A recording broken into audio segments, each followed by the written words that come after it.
പ്രകാശമേ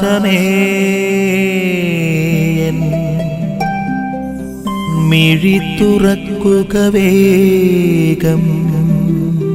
പ്രിയപ്പെട്ടവരെ, പുറമേ നിന്ന് മനുഷ്യന്റെ ശരീരത്തിന് പുറമേ നിന്ന് കടന്നു വരുന്ന ഒന്നിനും അവനെ അശുദ്ധനാക്കാൻ കഴിയുകയില്ല എന്നാണ് വചനം നമ്മളെ ഓർമ്മിപ്പിക്കുന്നത്. ഉള്ളിലാണ്, മനുഷ്യന്റെ ഉള്ളിലാണ് പാപങ്ങൾ പലതും ഉടലെടുക്കുന്നത് എന്നുള്ളൊരു ഓർമ്മപ്പെടും. പ്രത്യേകിച്ച് ശരീരത്തിനെതിരായ പാപങ്ങൾ അല്ലെങ്കിൽ ജഡത്തിന്റെ പാപങ്ങൾ, ഇവയൊക്കെ അതുമായി ബന്ധപ്പെട്ട് നിൽക്കുന്ന പാപങ്ങളുടെയൊക്കെ ഉറവിടം എന്ന് പറയുന്നത് അത് നമ്മുടെ ഉള്ളിൽ തന്നെയാണ് എന്നുള്ളൊരു ഓർമ്മപ്പെടുത്തലാണ്.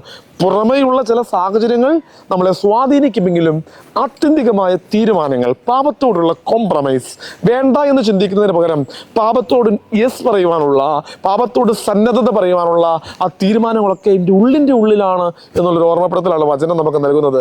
ഈ സ്വയം നിഗ്രഹത്തിൻ്റെ, മനസ്സിൻ്റെ നിഗ്രഹത്തിൻ്റെ, ആത്മത്യാഗത്തിൻ്റെ നോമ്പ് കാലത്ത് നമുക്ക് ആത്മാർത്ഥമായി പ്രാർത്ഥിക്കണം.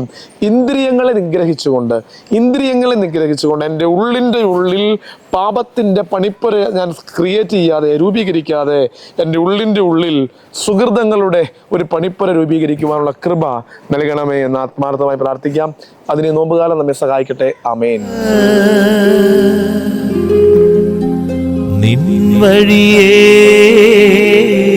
നടക്ക